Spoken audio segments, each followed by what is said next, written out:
Hello again, John Robertson, your volunteer Oscar librarian, back with part 5 of Beyond the eForm Generator, which would work out to part 9 of the series starting from the beginning of the eForm Generator. Today, I'm going to look at how to put ticklers into an eForm. Now, at the recent OscarCon, I was asked how to do this, and I promised that I would create a video, so here we are today. Right now, I'm in the Oscar Galaxy page called Advanced Examples, so eForm Magic Advanced Examples. And if I scroll down the side here, ticklers generated by an eForm shows up here. And that jumps me down to the base code that we use to create a tickler. I've gone a little bit beyond that with the example that I'm going to show you today, but this base script here is going to be needed, and then these hidden inputs have to go into the body of the eForm. We're going to go over to my Notepad++, and I'll show you where the code is in my eForm. I just recently made a eForm to refer to the BC Cancer Agency, and all of the new code is in here. So this is my referral form for the BC Cancer Agency. The background is from 2023, so the eForm is labeled BCCA Patient Referral Form 2023. This here is the JavaScript to set a tickler. And it's got code here to figure out days and months. If we scroll down a little bit here, this is looking for a patient ID so that it knows who to assign the tickler to. And then I've put in tickler assignee. This is for the care provider. And then they've picked up a tickler date from the code above. And the tickler message I've created here is specific to the BCCA eForm that I made, but you certainly could put something like check results on. But the tickler message here is going to go right into this spot here.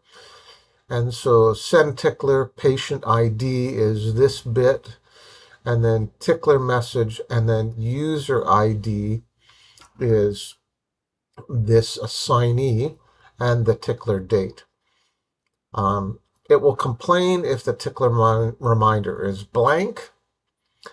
It will also complain if the tickler has failed. So for instance, if I assign it to someone and they don't have an ID in Oscar, then it will fail.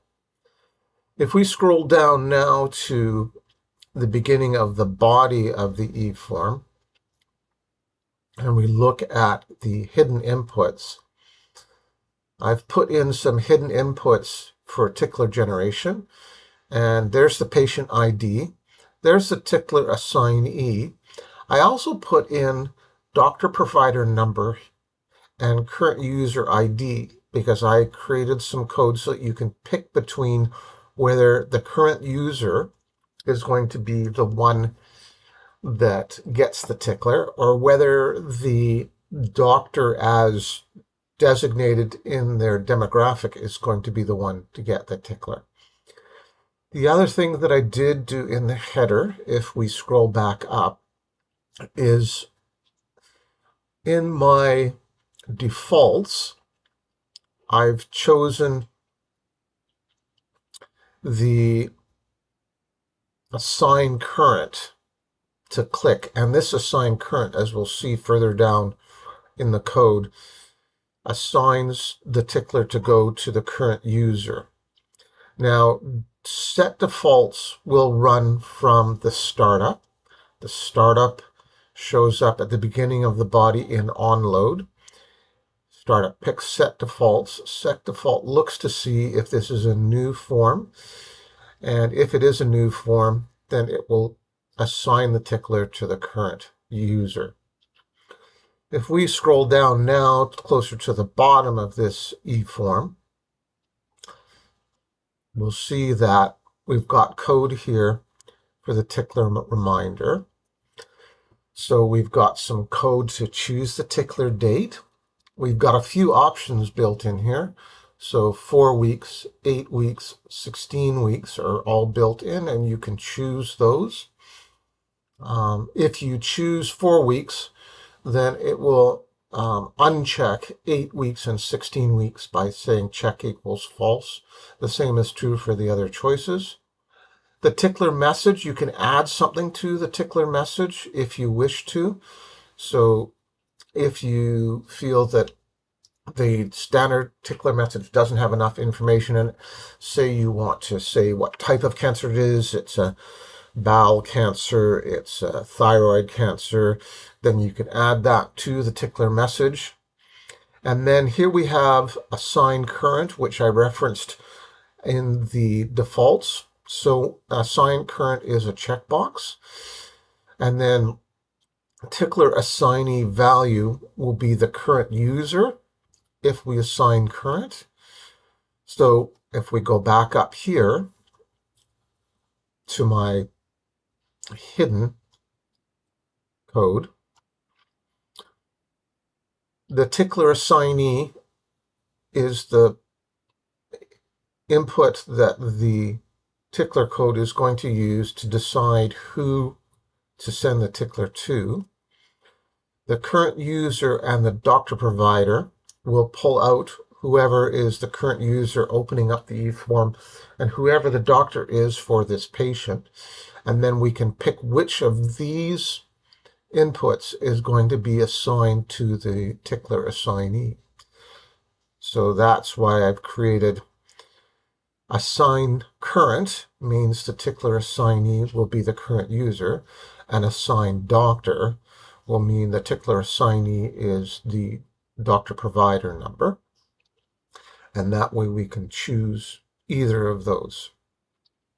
If we then have a look at our eform, this is our new eform.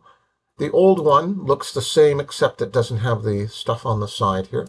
The new one now has a spot to put the reminder date in, and we can choose 4 weeks and that'll put a date in. If you want to, you can type the date in yourself. It has to be year, month, day, but you can also choose 4, 8, and 16 weeks. You can add additional information here. When we first open up the eform, it default assigns the tickler to the current user, but if you decide that you actually want to assign it to the provider, then you can choose that instead. You have to click the Set Tickler button, and when you click it, then the tickler will be created. Now I'm going to go into my Oscar just to show you a little bit of how that works. So I've jumped into my Oscar, and in Oscar, I've picked a test patient. If we look in the demographic of this test patient, we'll find that the MRP is actually not me, and that's why I chose this particular patient. If I go into eForms and I choose this new eForm, it's already automatically assigned the tickler to the current user, which would be me.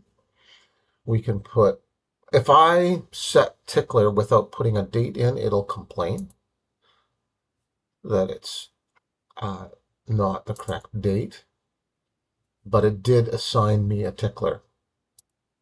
Now, let's change our mind and assign the tickler to the provider and the demographic. And set the tickler.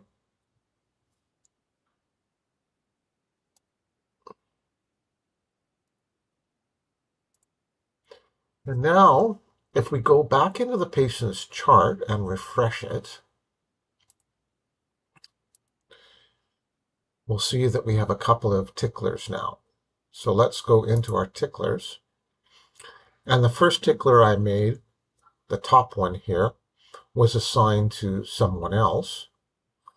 But the second one I made was assigned to me, and it gives me this message: confirm the BCC appointment by the tickler date. Of course, there was no tickler date in here. We'll delete these because we don't need them anymore. We know that we can either assign it to the provider in the demographic or the current provider.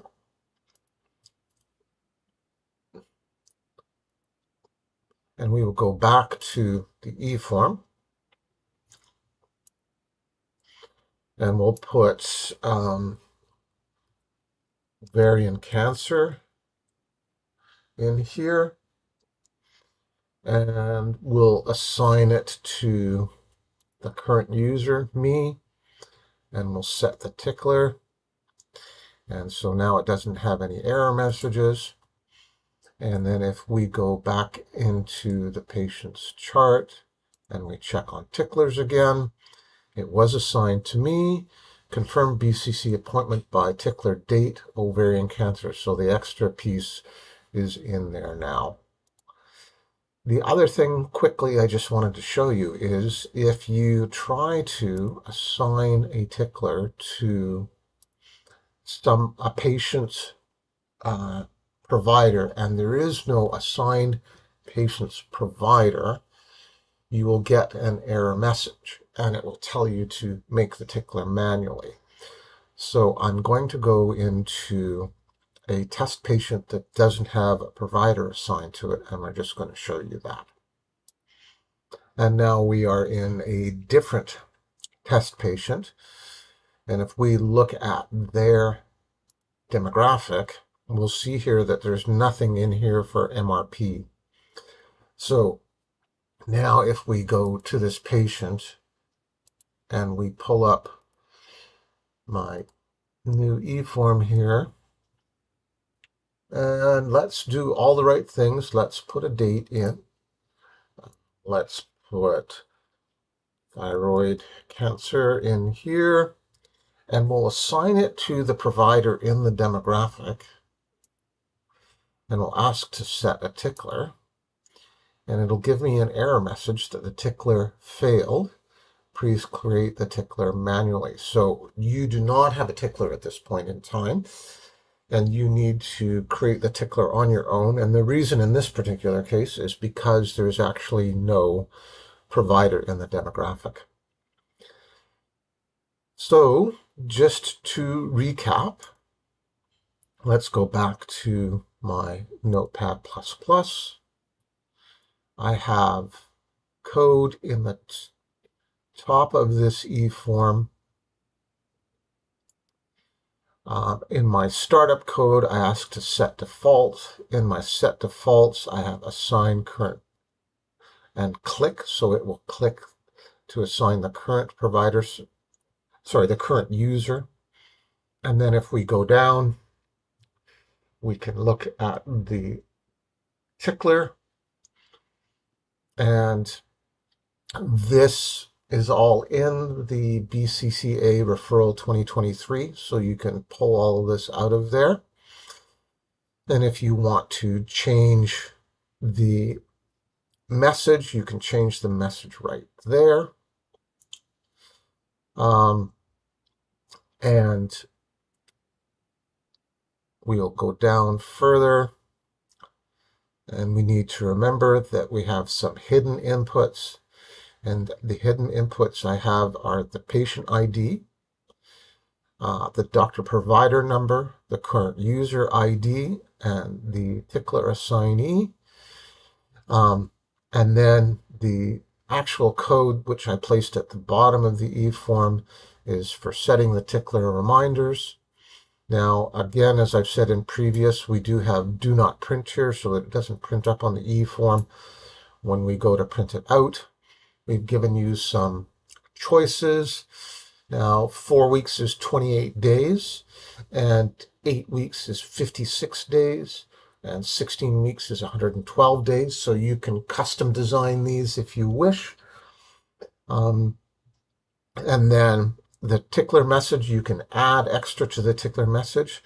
And then those two assign current buttons or assign doctor buttons. There's a reset button here, and then the tickler button. That is my overview of ticklers. Hopefully that was helpful for you. Once again, it's your volunteer Oscar librarian signing off. Bye for now.